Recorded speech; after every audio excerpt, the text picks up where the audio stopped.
Boa tarde, a gente vai estar falando hoje no módulo 4 de Sociologia, a contribuição intelectual de Auguste Comte para a Sociologia e seu nascimento. Esse capítulo vai ser um pouco mais curto porque ele entra em detalhes sobre as etapas do pensamento do Comte, coisa que raramente é cobrada em vestibulares, especialmente no Sudeste e no Enem. Então a gente vai passar um pouquinho por cima disso. Se vocês quiserem uma forma mais detalhada, vocês vão encontrar no livro. Mas a intenção aqui é dar a forma geral do pensamento do Comte e do positivismo que veio com ele, que inclusive dá a tônica da bandeira brasileira. Então, sobre a contribuição intelectual de Auguste Comte, vamos abrir com a mesma citação que o livro usa. Comte diz: toda ciência tem por objetivo a previsão, pois o uso geral das leis estabelecidas, segundo a observação dos fenômenos, é de prever a sucessão destes. Na realidade, todos os homens, desde que um pouco evoluídos, fazem verdadeiras previsões, sempre fundadas sobre o mesmo princípio, o conhecimento do futuro através do conhecimento do passado. O que o Comte está mostrando aqui para a gente desse pensamento dele? Primeiro, a ciência do Comte é uma ciência extremamente pragmática. Ela quer prever o que vai acontecer. Por quê? Porque prevendo, ela pode orientar e mudar. Ele fala em leis universais que permitem a previsão desses eventos. Então, para o Comte, a sociedade não seria exceção às leis universais. E quando ele fala que todos os homens, desde que um pouco evoluídos, ele está mostrando já que o seu pensamento tem uma forte carga evolutiva. E essa carga evolutiva vai ser uma das marcas mais importantes do pensamento do Comte e que mais vai mostrar o quanto que esse modo de pensar positivista está datado. Então, Comte vai ser tido como o pioneiro da sociologia porque ele tenta estruturar esse campo do conhecimento, apesar dos pesares, e funda a escola positivista. Esse positivismo vem do quê? Vem da ideia de uma escola de conhecimento prática.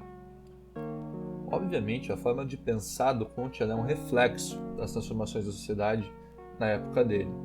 Uma sociedade que está passando por diversas revoluções, tanto nas formas de organização social, de trabalho, quanto pensamento. Então, o que ele está buscando? Entender, significar as transformações que estão acontecendo na sociedade a partir da ciência. Ele vai olhar para esse mundo que está diante dele, para essa Europa ocidental, e vai ver um mundo conflituoso, abalado pelo quê? Pela mudança da Idade Média para a modernidade, pela Revolução Francesa, e tudo isso vai ter deixado uma ferida aberta na Europa, que está desorganizada. Ele precisa organizar isso. Onde que ele vai buscar essa organização? Tomado por um espírito, uma inquietação iluminista, ele vai buscar isso nas ciências naturais.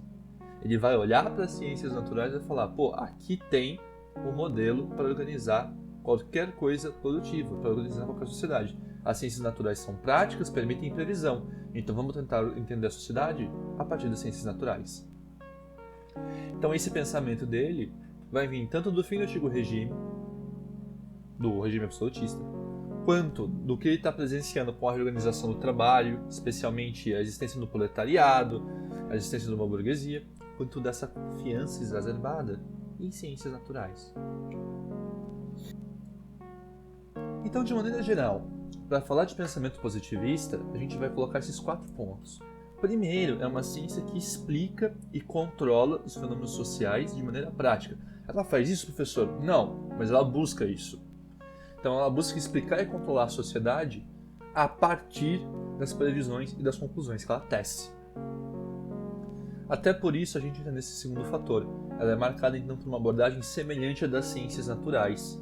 Só que para abordar a sociedade como se ela fosse parte das ciências naturais, a gente precisa conceber a sociedade como algo que pertença a ela. Ou seja, nada de imprevisibilidade, nada de uma sociedade que está sujeita às vontades do indivíduo. A gente tem que entender a sociedade como algo orgânico e fisiológico, onde tudo tem sua função, tem seu papel no sistema e vai agir de maneira a perpetuar, a organizar, a realizar sua função. E o pensamento positivista, então, pautado nisso, vai entender a sociedade como marcada por estágios de evolução, uma evolução social linear e ordenada, ou seja, ela acontece saindo de um ponto A e indo para um ponto B, e as paradas que ela tem nesse caminho são sempre as mesmas. As etapas que o Conte vai dar para a gente são a teológico-fictícia, a metafísico-abstrata e a positivo-científica. Professor, o que é cada uma? Teológico-fictícia é aquela onde há o predomínio do pensamento teológico, mitológico, onde a gente está tentando organizar o mundo a partir das explicações divinas, de deuses, dessas vontades, da ficção. A metafísica abstrata é aquela onde já há o nascimento da filosofia, onde há uma preocupação pela busca do conhecimento, mas ela não se organiza com base nos valores iluministas. Ela não é uma busca pelo conhecimento pautada nas ciências naturais. Por último, a positivo-científica, que é esse triunfo das ciências naturais, do pensamento científico, que vai buscar então mudanças práticas na sociedade. O módulo vai estar dividindo para a gente, então, o pensamento do Conte em 3 etapas, em 3 diferentes fases da sua vida. As principais obras vão estar colocadas na apostila, se vocês puderem acompanhar. Mas, de maneira geral, a primeira etapa do pensamento de Conte vai estabelecer a sociologia como uma ciência que, 1, vai trazer solução às mazelas da sociedade, e 2, uma oposição ao pensamento teológico. Quem gosta de leitura, quem gosta de ficção científica, procura ler a Fundação do Asimov.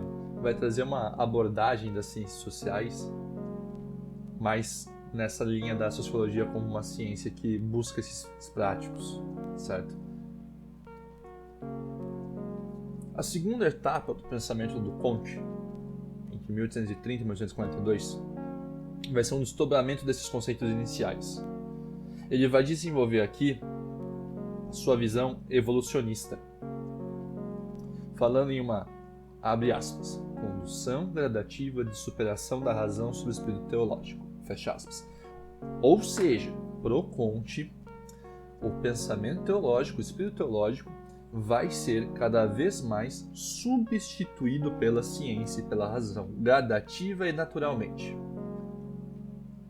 Só que o Conte é um europeu, da Europa Ocidental, falando da sua própria sociedade sobre as outras. Então ele vai estabelecer a sociedade europeia industrial como um modelo de desenvolvimento da humanidade, aquela mais próxima da terceira etapa que nós falamos, a etapa positivo-científica, de uma plenitude de existência.